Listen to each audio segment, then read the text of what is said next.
भगवान महावीर स्वामी के चरणों में शत शत नमन।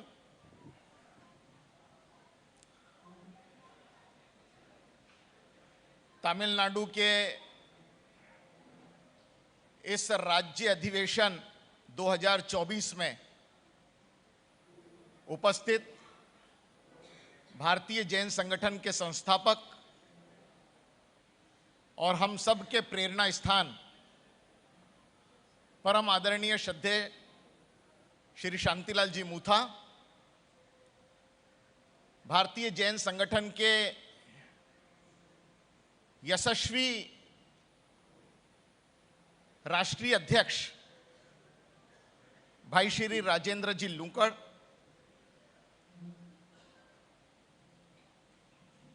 आने वाले 2 वर्षों के लिए जो इस संस्था की बागडोर संभालने वाले हैं, ऐसे हमारे पुराने साथी भाई श्री नंद किशोर जी सांखला, भारतीय जैन संगठन के तमिलनाडु के राज्य अध्यक्ष भाई श्री रमेश जी पटावरी, राज्य सचिव श्री कमल जी तातेड़, भारतीय जैन संगठन हेड ऑफिस की मैनेजिंग डायरेक्टर बहन कोमल जैन, तमिलनाडु और तमिलनाडु के अलावा संपूर्ण सदन राष्ट्र की ओर, सदन प्रदेश की ओर से, साउथ की ओर से पधारे हुए मेरे सारे साथियों, सादर जय जिनेन्द्र।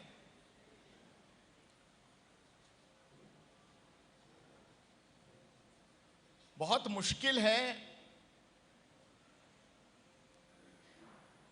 उस वक्त बात करना जब पूरा माहौल जमा जमाया हो और एक के बाद एक बेहतरीन सुर और ताल चल रही हो। रमेश भैया पटावरी आकर अपना अध्यक्षीय उद्बोधन दें, जिसको कैरी ज्ञानचंद जी सा अपने प्रेम में हम सबको डुबो के ले जाएं, और फिर राजेंद्र जी लूकड़ अपने निराले अंदाज में हम सबको ओतप्रोत करें, और फिर बहन कोमल अपने युवा वक्तव्य को हमारे बीच में रखे, और हर कोई आकर बोले कि वो आने वाले हैं, वो आने वाले हैं, वो आने वाले हैं, और बीच में कर दो ब्रेक। सारा सुर, सारा ताल जो महफिल जमी जमाई थी, उसमें सारा विघ्न जो डाल सकते हो वो डाल दें, और फिर उसके बाद खड़े कर दें कि आपको आना है और आपके बारे में हमने बोला था, आप आओगे, आप बात करोगे, आप करो बात। और जिसे ये मालूम हो कि उसके बाद कौन आने वाला है, उसका एक अलग प्रेशर। तो मैं चाय के दरमियान भाऊ के चरणों में चला गया और मैंने कहा, भाऊ जब आप ही को बात करनी है तो मैं बीच में क्यों? तो भाऊ ने कहा, मेरे को आज बहुत अच्छा लग रहा है। भाऊ के सामने बोल रहा हूं इसलिए सच ही होगा जो बोल रहा हूं। भाऊ ने कहा, मुझे आज बहुत अच्छा लग रहा है, सारे लोग जिस तरीके से संगठन को प्रेजेंट कर रहे हैं, मुझे लग रहा है कि मेरी जरूरत ही नहीं, वो अपने लिए कह रहे थे, मेरे लिए नहीं, खुद के लिए, कि मेरी जरूरत ही नहीं है कि मैं यहां आकर बात करूं, मैं इसकी जरूरत ही महसूस नहीं करता। वो जो आप सुबेरे कह रहे थे ना राजू भैया, कि आपने रमेश जी को बोला कि प्रदेश से मेरे को माइनस कर दो,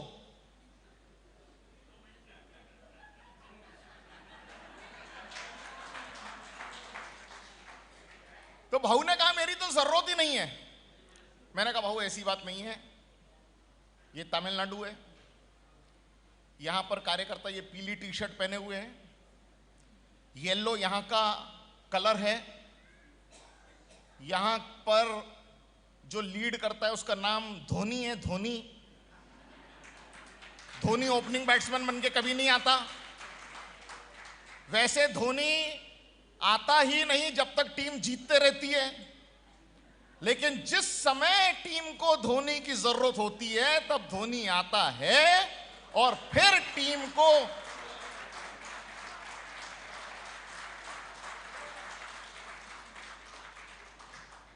ये वो जगह है। और चूंकि मैं इस जगह को जानता हूं, इसलिए अपने तमिलनाडु के सारे चैप्टर से आए हुए, सारे प्रदेश से आए हुए अपने सारे साथियों के साथ लगभग हर किसी को मैं जानता हूं।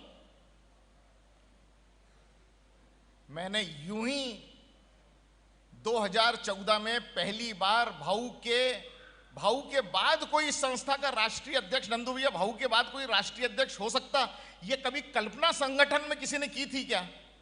और उसमें वो वाली जिम्मेदारी जब भाऊ ने मुझ पर डाली और कहा कि पूरे देश में भ्रमण करो, तो मैंने जिस जगह को अपना उद्गम स्थान चुना वो तमिलनाडु था। मित्रों,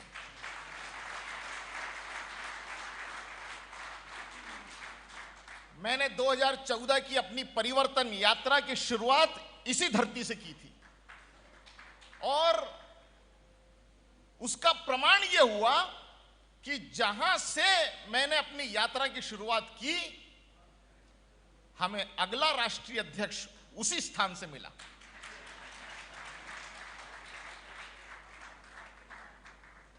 मित्रों, ढेर सारी बातें हुई इस संगठन के बारे में, इस संगठन की कार्यप्रणाली के बारे में, आदरणीय भाऊ के विजन के बारे में, दृष्टि के बारे में, सोच के बारे में। और हमारा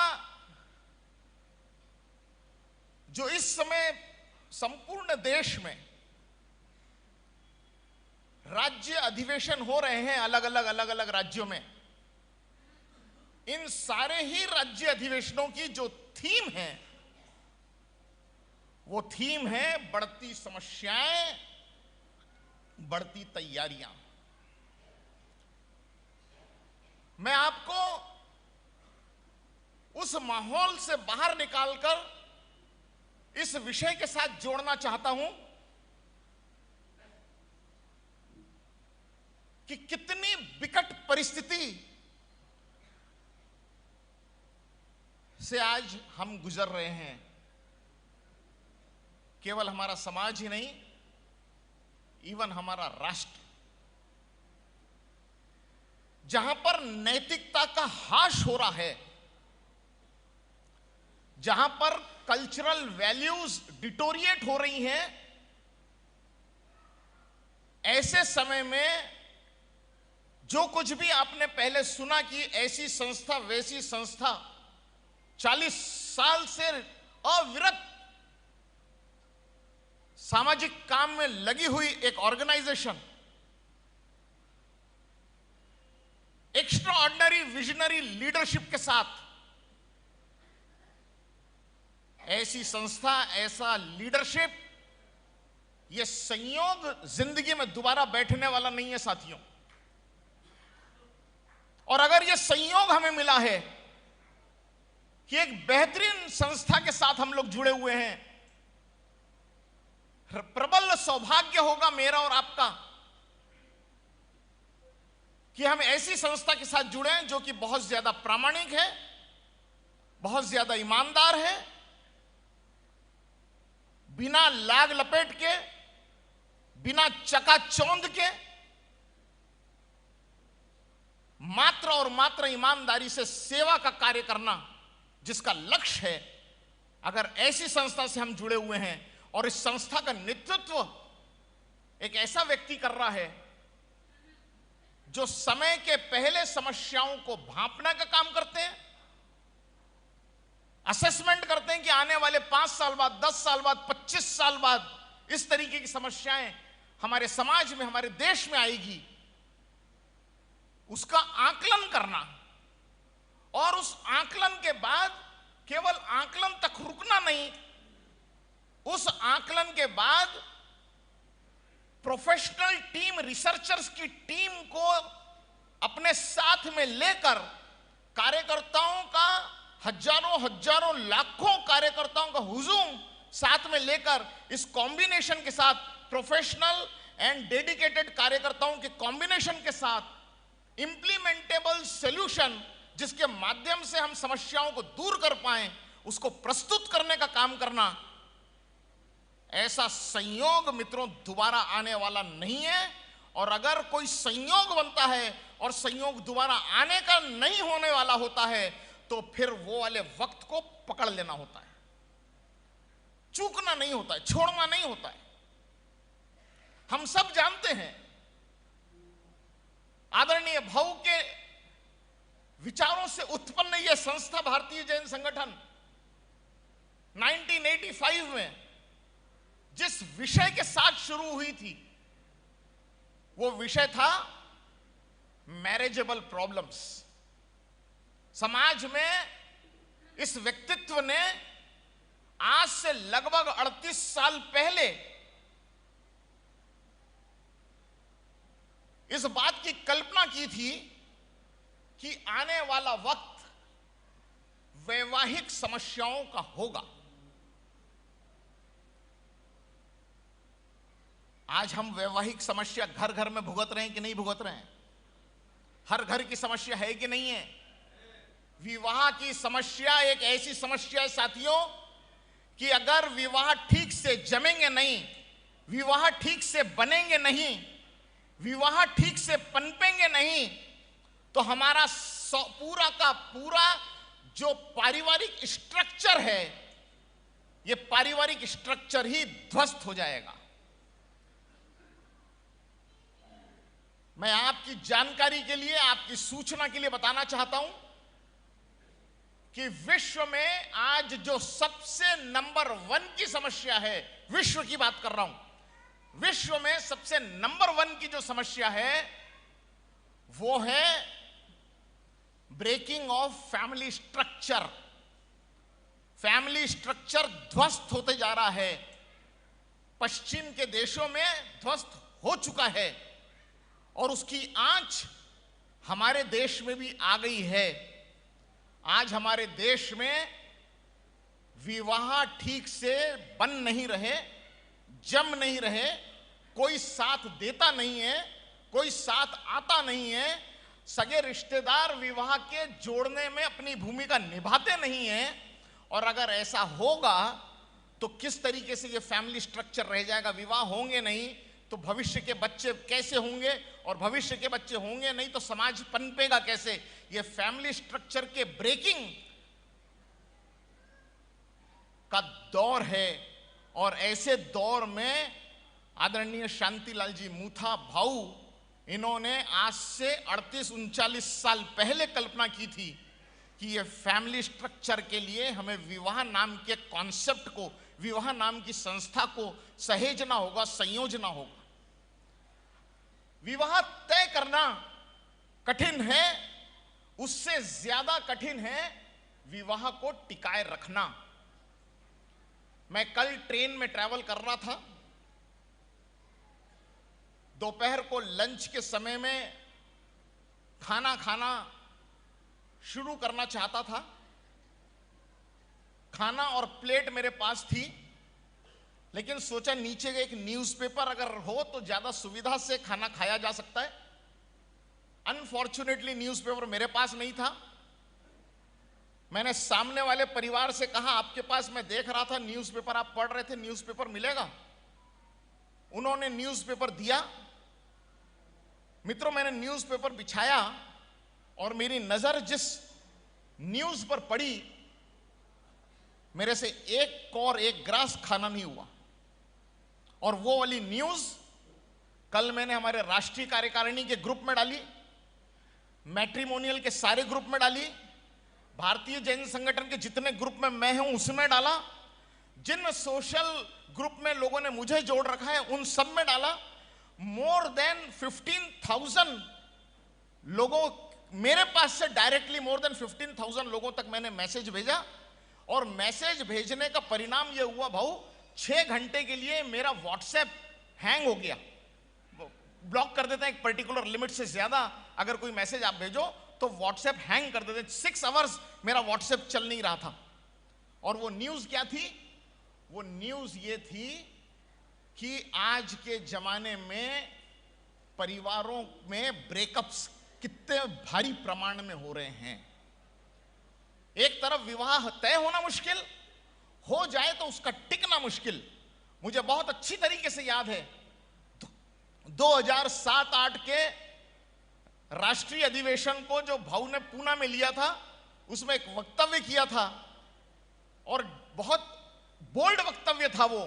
और उस समय उन्होंने कहा था कि आने वाले 10-15 सालों में ऐसा समय आएगा, every alternate marriage will break, हर 2 विवाह में से एक विवाह टूटेगा। और उस समय हम साथी लोग, कार्यकर्ता लोग हंसी मजाक करते थे, ऐसा कभी पॉसिबल है क्या भाऊ, ऐसा कभी होने वाला है क्या, ये क्या बात कर रहे हैं आप। और वो विजनरी व्यक्तित्व के मुंह से निकली हुई बात आज चरितार्थ साबित हो रही है। And every alternate marriage breaking की स्थिति पर खड़ी है। मैं कल न्यूज़पेपर में पढ़ रहा था, गाजियाबाद एक ही शहर में 1 साल के अंदर 1464 विवाह ब्रेक हुए, वो न्यूज थी। और आंकड़ेवारी थी कि कौन से एजुकेशन के लोगों में कैसे कैसे परसेंटेज में ब्रेकअप्स हो रहा है। ये वाली स्थिति आज हमारे समाज की समस्या है। ब्रेकिंग ऑफ, मैं केवल मैरिज की बात नहीं कर रहा, मैरिज फिक्सिंग अप की बात नहीं कर रहा, मैरिज ब्रेकिंग की बात नहीं कर रहा, मैं आपके बीच में बात कर रहा हूं फैमिली कॉन्सेप्ट को ब्रेक होना। यह हमारी बहुत बड़ी समस्या है, विकराल रूप धारण कर रही है समस्या। हमारा समाज जो कि बुद्धिशाली समाज है, हमारा समाज जो चिंतनशील समाज है, हमारा समाज जो विचार करने वाला समाज है, बावजूद इसके, माफ करना मुझे बहुत स्पष्ट और साफ साफ बोलने के लिए, मैं कोई संस्था ऐसी नहीं देखता भारतीय जैन संगठन के अलावा कि इस तरीके की गंभीर समस्याओं के ऊपर गंभीरता से चिंतन मनन करने का काम कोई भी कर रहा होगा। अगर ऐसा है तो आपकी और हमारी जिम्मेदारी बहुत ज्यादा बढ़कर आती है, क्योंकि यह वाला काम अब आपको और हमको ही करना है। और इसीलिए हमारा विषय है बढ़ती समस्याएं और बढ़ती तैयारियां। केवल समस्याएं नहीं, जितनी समस्या बढ़ेगी हमारी तैयारी उतनी बढ़ानी पड़ेगी और हम बढ़ी हुई तैयारी के साथ सामने आएंगे। सिर्फ इतनी ही समस्या है क्या? नहीं। कल यहां पर अभी पिछले सत्र में टी के पहले, जो चाय के पहले का सत्र था, उसमें 2-3 बार उल्लेख किया गया कि कल शाम को यहां पर यूथ समिट हुआ और राजू भैया ने यहां के युवाओं को प्रेरित किया और बेहतरीन तरीके से प्रेरित किया। मैं भाऊ को कह रहा था राजू भैया आज सवेरे कि एक बात तो है कि आपके मार्गदर्शन में अच्छे बोलने वाले बहुत लोग तैयार हो गए हैं और अच्छा बोलना बहुत जरूरी है, क्योंकि अगर हमें जन समूह को अट्रैक्ट करना है तो वो जन समूह अट्रैक्ट जो होता है वो एक तो काम से, और काम अगर करेंगे तो फिर दूसरा वक्तव्य से। हमारे युवा साथी जो हैं हाईली इंटेलिजेंट और एजुकेटेड हैं, फॉर्चुनेट भी हैं कि उनके पीछे फाइनेंशियल बैकिंग है फैमिली की। आपकी एज में जब हम लोग थे, एज की बात आई तो मैं 1 मिनट रुक के, अपनी बात को रोक के एक एज फैक्टर की एक दूसरी बात कर दूं। 31 में उन्होंने ऑर्गेनाइजेशन शुरू की थी, 31 में ये आए, 31 में आप आई, मैं इस समय 62 का हूं।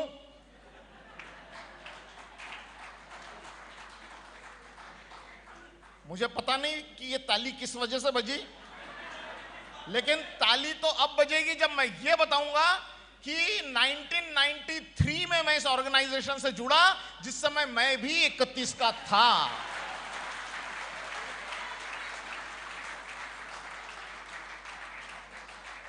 तो मेरे जितने साथी 20s और 30s के हैं, 30 से 10 साल पहले के और 30 से 10 साल बाद के, ये संस्था की सारी बागडोर आपके पास है। इस संस्था के यही वाले ब्रैकेट के लोग राष्ट्रीय अध्यक्ष 25-25 साल रहे। उसके बाद में अगला राष्ट्रीय अध्यक्ष यही ब्रैकेट का बना, उसके बाद अगला राष्ट्रीय अध्यक्ष यही ब्रैकेट का बना, मैनेजिंग डायरेक्टर यही ब्रैकेट की है। आज के वर्तमान परिप्रेक्ष्य में ये वाली एज बहुत रिलेवेंट है और इसीलिए ये वाली एज के लोगों के लिए मैं कहता हूं कि आप परम सौभाग्यशाली हो कि आपके पास में बेहतरीन क्वालिटी का एजुकेशन है, फाइनेंशियल बैकिंग है फैमिली का। लेकिन एक चीज की कमी है हमारे युवाओं के पास, और वो चीज की कमी है एक्सपोजर की, दुनिया को देखने की। दुनिया बहुत तेजी से आगे बढ़ रही है, बहुत तेजी से। इसकी रफ्तार को हम भांप नहीं सकते, इतनी तेजी से दुनिया आगे बढ़ रही है। और यहां पर थोड़ी देर पहले रफ्तार के बारे में बात की जा रही थी। कोमल कह रही थी कि वो रफ्तार से चल रहे थे नेहरू जी, तो वो समय के साथ चल रहे थे। फिर रफ्तार दिखी आदरणीय भाऊ की, वो समय से आगे चल रहे थे। और अभी जो समय चल रहा है, जिसकी रफ्तार हमारे युवाओं को पकड़ने की है, वो समय से आगे की नहीं, वो समय से बहुत आगे छलांग लगाने की, चलने की रफ्तार होनी चाहिए। आज का जमाना मित्रों अब टेक्नोलॉजी का जमाना नहीं है, टेक्नोलॉजी आउटडेटेड हो गई है। आज का जमाना आर्टिफिशियल इंटेलिजेंस का जमाना है, एआई का जमाना है। और इस एआई के जमाने में हमारे युवा साथियों को अपना विजन, अपना एक्सपोजर बहुत व्यापक करना पड़ेगा, वरना फिर हमारा समाज पिछड़ जाएगा, हमारे युवा साथी पिछड़ जाएंगे। ये एक और समस्या विकराल रूप धारण कर रही है। सब कुछ होने के बाद भी क्यों हम फोर्ब्स 100 में हमारे लोगों का नाम नहीं आता? सब कुछ होने के बाद भी जब टाइम्स ऑफ इंडिया बंबई के अंदर देश के सारे बिजनेस हाउसेस का कॉन्क्लेव करता है और 1-1 हजार लोगों को मंच पर बुलाकर उनका सम्मान करता है, जैन समाज का व्यक्ति वहां क्यों नहीं होता है? यह विचार करने की बात है, यह सोचने की बात है, और यह मेरी नजर में समस्या है और इसके ऊपर लक्ष्य करने की बात है। मैं यहां पर सीढ़ियां चढ़ रहा था कल रात को, जब 3:30 बजे हम लोग आए तो मालूम नहीं सही में लाइट गई हुई थी या बंद कर दी गई थी। हमें लिफ्ट से नहीं ले जाया गया, तीसरे माले हमें स्टेयरकेस से चढ़ने को कहा गया। और जब मैं 2 स्टेयरकेस चढ़ चुका तब मेरे ध्यान में आया कि हर स्टेयरकेस के ऊपर एक पैनल खड़ा हुआ है, बोर्ड है। अगर हम स्टेयरकेस से नहीं चढ़ते और हम लिफ्ट से चले जाते तो मैं उस विजन को भी दाद देता हूं, उस दूरदृष्टि को भी दाद देता हूं जिसने भी वो लाइट का स्विच बंद किया था, जिससे हमें स्टेयरकेस चढ़ के ऊपर आना पड़ा और वो सारे बोर्ड हमको पढ़ने पड़े। और वो सारे बोर्ड में 80% जो पैनल लगे हुए हैं वो हैं छोटी बच्चों के समस्याओं की, आज के जमाने के मोबाइल के समस्याओं की। ढेर सारी समस्याएं हर घर में पैदा है। कहां से आई? हमारे पास से। मेरे घर में 1.5 साल का बच्चा है, मेरा ग्रैंडसन जिद करता है, खाना नहीं खाता है। उसकी मम्मा उसके सामने यूट्यूब पर गाना लगा देती है, व्हील ऑन दी बस, व्हील ऑन दी बस, व्हील ऑन दी बस। मैं गाना इसलिए बता रहा हूं कि सब लोग वही वाला गाना लगाते हैं।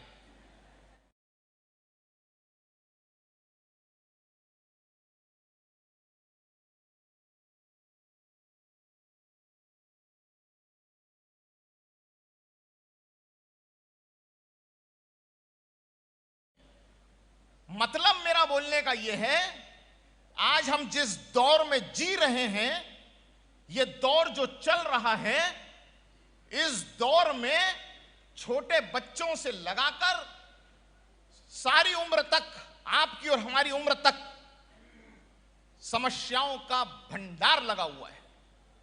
और यह समस्याओं का भंडार अगर है तो इसका समाधान जरूरी है, इसके समाधान के लिए काम करना जरूरी है। इसके समाधान के लिए चिंतन करना जरूरी है। केवल समस्या है और यह समस्या के लिए ये वाला उपाय कर देंगे ऐसा नहीं चलता, इसके लिए रिसर्च करना पड़ता है। कोमल कह रही थी कि रिसर्च बेस्ड ऑर्गेनाइजेशन के बारे में जब उन्होंने जाना, उन्होंने समझा, तब वो अट्रैक्ट हुई कि इस ऑर्गेनाइजेशन से जुड़ना चाहिए। मैं आप सबकी जानकारी के लिए एक बात बताना चाहता हूं साथियों, जैन समाज की एकमात्र संस्था है भारतीय जैन संगठन जो रिसर्च बेस्ड काम करती है।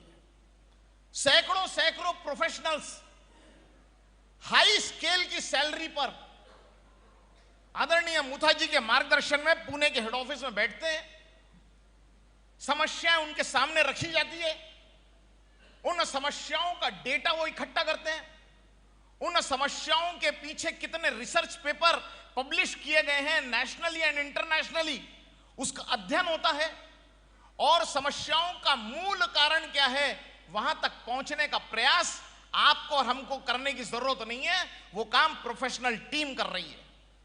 और प्रोफेशनल टीम वो काम करने के बाद, आकलन करने के बाद, संपूर्ण स्टडी करने के बाद, बहुत ही एक्स्ट्राऑर्डिनरी डेलिब्रेशन एक्सपर्ट के साथ बैठकर जब कर लिया जाता है, उसके बाद में इंप्लीमेंटेबल सॉल्यूशन डिजाइन किया जाता है और वो इंप्लीमेंटेबल सॉल्यूशन समाज को प्रस्तुत करने के लिए रेडी किया जाता है। अब सॉल्यूशन रेडी हो गया तो क्या ये सॉल्यूशन सीधा सीधा आपके हाथ में दे देते हैं? नहीं। सॉल्यूशन रेडी करने के बाद उसके ट्रेनर तैयार करते हैं, हमारे में से ही ट्रेनर तैयार करते हैं।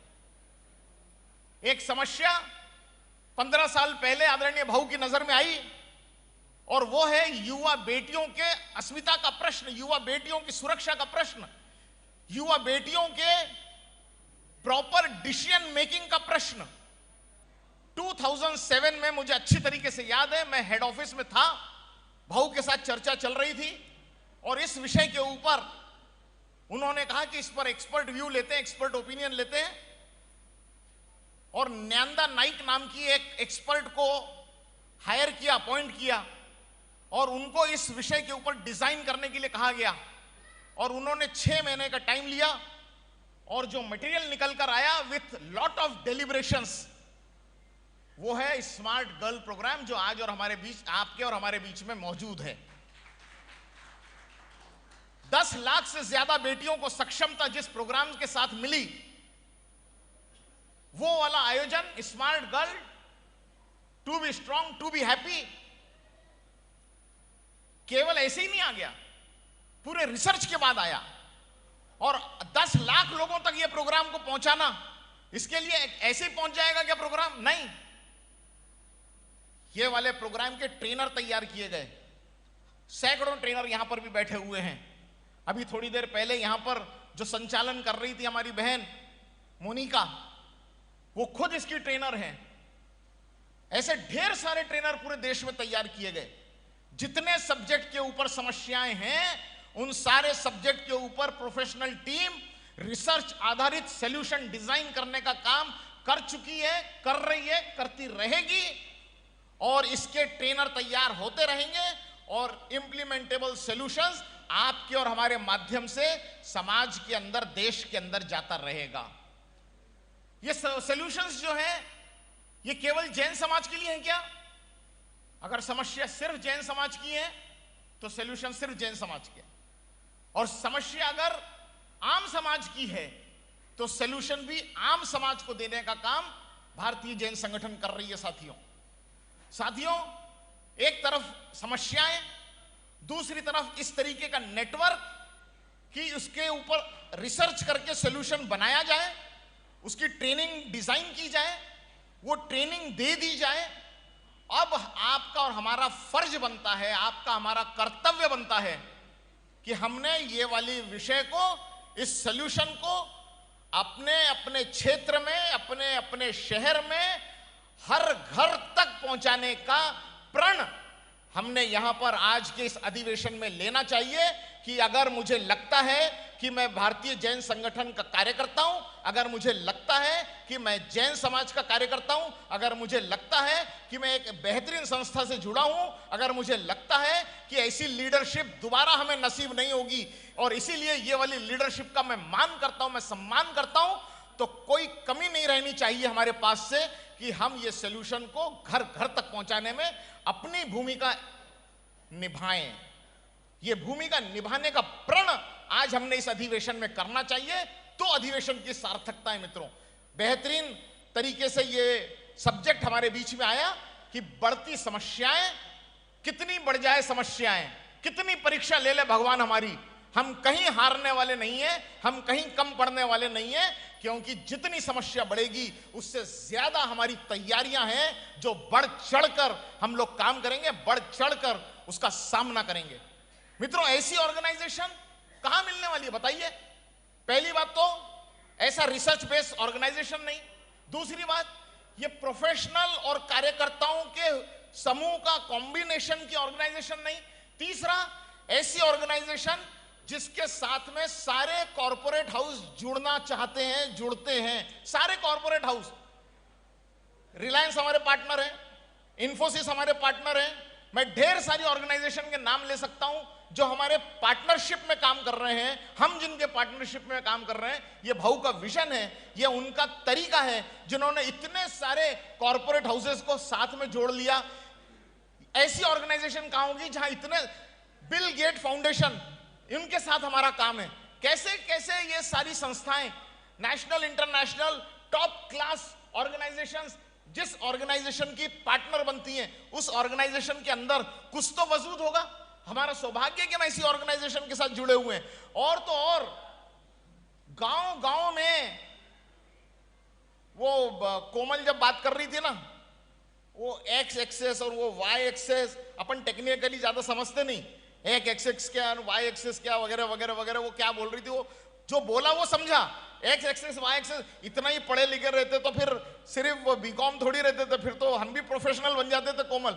लेकिन ये एक्स एक्सेस वाई एक्सेस वगैरह वो जो सब बता रही थी, वो सारी चीजों के बीच में मैं आपसे ये कहना चाहता हूं कि ये एक्स एक्सेस वाई एक्सेस के बीच में जितनी समस्याएं हैं, ये सारी समस्याओं को मात देने का काम, ये सारी समस्याओं से डट के मुकाबला करने का काम केवल और केवल अगर कहीं पर है तो वो इस तरीके के कार्यकर्ताओं के ऊपर है। उसने अपनी कहा एक्स एक्सेस और वाई एक्सेस, और उस एक्स एक्सेस वाई एक्सेस में कहा एक तरफ की ऑर्गेनाइजेशन होती है जो ग्रास रूट पे जाके काम करती है, दूसरी ऑर्गेनाइजेशन होती है जो पूरे एक शहर में ग्रास रूट तक, और दूसरी ऑर्गेनाइजेशन होती है जो सब तरफ फैली हुई रहती है लेकिन ऊपर ऊपर रहती है। लेकिन ये एक संस्था है जो ग्रास रूट पर भी है और पूरे देश में फैली हुई भी है। ये दोनों तरीके की बागडोर इस ऑर्गेनाइजेशन के पास है। गांव, कोई राज्य चले जाएं, कोई राज्य, गांव गांव में कार्यकर्ताओं का हुजूम अगर किसी के साथ जुड़ा हुआ है तो उस ऑर्गेनाइजेशन का है, नाम है भारतीय जैन संगठन। ये हमारा सौभाग्य है कि ऐसी बेहतरीन संस्था के साथ हम लोग जुड़े हुए हैं जहां पर इतनी सारी चीजें साथ में संयोग के रूप में बनी है। और अंतिम संयोग मैं आपको बताऊं कि एक ऐसी ऑर्गेनाइजेशन जहां पर कार्यकर्ता हैं, जहां प्रोफेशनल हैं, जहां कॉरपोरेट हाउस हैं, वहां पर सरकार भी साथ होती है। कई राज्य सरकार और देश की हमारी केंद्रीय सरकार और केंद्रीय सरकार की कितने सारे डिपार्टमेंट भारतीय जैन संगठन के साथ सहयोग करके बातों को आगे बढ़ा रहे हैं। तो मैं आपको आपके बारे में एक बात बता दूं और फिर यहां से विदा लूंगा। कार्यकर्ता कौन? कार्यकर्ता की परिभाषा क्या? किसको बोलेंगे कार्यकर्ता? सीने में होनी चाहिए आग और जिसके पैरों में हो चक्कर, वो है कार्यकर्ता। सीने में आग होनी चाहिए।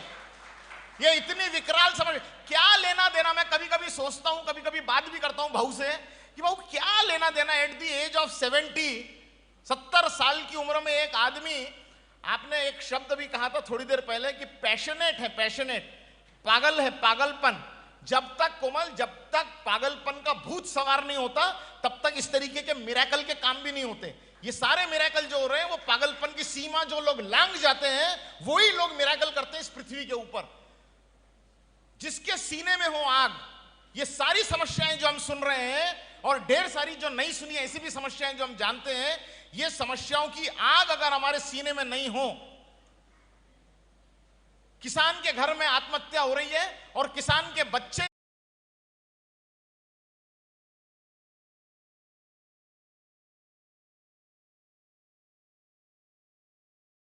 आग होनी चाहिए सीने में, जिसके सीने में हो आग, और इतनी सीने के अंदर आग जिसके मची हुई हो, उथल पुथल मची हो, उसके बावजूद हमेशा माथा ठंडा। तभी तो प्रोफेशनल टीम और कार्यकर्ताओं की टीम का सामंजस्य उठा के काम किया जाएगा, फिर भी माथा ठंडा। और जब भी बात करो तो जबान इतनी मीठी कि ऐसा लगता है घुल जाए इसके अंदर। वो तुम्हारी गिलास और शक्कर के अंदर वो जो पारसी घुल गए थे, हमारी पूरी की पूरी जबान इस तरीके की है कि हम सारे लोग घुल जाएं, वो कार्यकर्ता।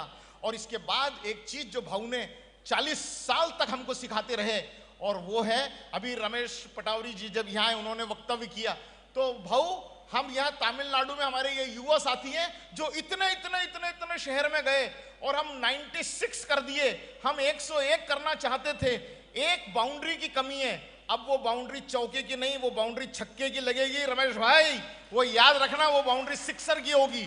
और ऐसे हमारे पैर में अगर चक्कर नहीं हो, हम गांव जाए नहीं, तो ये काम समाज से जुड़ने का काम, अपने एयर कंडीशन ऑफिस में बैठ के समाज से जुड़ने का काम होता नहीं है। और इसीलिए कहते हैं कि कार्यकर्ता वो जिसके दिल में हो आग, माथे पे हो बर्फ, जबान में हो शक्कर और पैरों में हो चक्कर। मैं प्रभु के चरणों में विनम्रता से प्रार्थना करता हूं, भगवान हम सबको सद्बुद्धि दे, सबको सही राह दिखाए। इन्हीं बातों के साथ अपनी बात को विराम।